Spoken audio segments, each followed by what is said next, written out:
இன்றைக்கி நம்ம என்ன வீடியோ போட போகிறோம்னா, லாரியோட பாடி இருக்குது, நம்ம லாரியை ரெடி பண்ண போகிறோம். வாங்க ஒர்க் ஷாப்பில் போய் விட்டுறலாம்.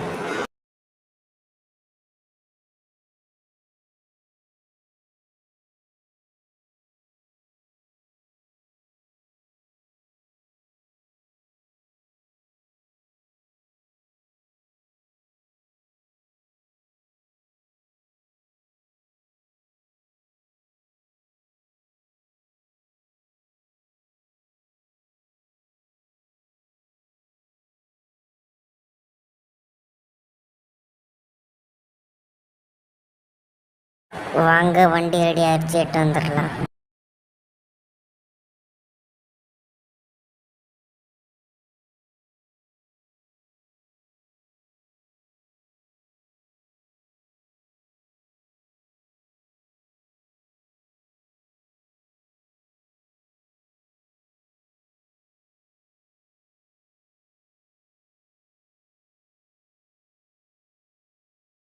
இந்த லாரியோட லிங்க் வேணும்னா அடுத்து போடுற வீடியோவில் எப்படி ஈஸியாக எடுக்கிறது நான் சொல்லித்தரேன். இந்த லாரி மட்டும் இல்லை, வேறு ஏதாச்சும் பஸ்ஸு வேணாலும் கமெண்ட்ல அனுப்பிச்சி விடுங்க, நான் சொல்லித்தரேன். மறக்காமல் இந்த வீடியோ பிடிச்சிருந்தால் லைக் அண்ட் சப்ஸ்கிரைப் பண்ணிடுங்க.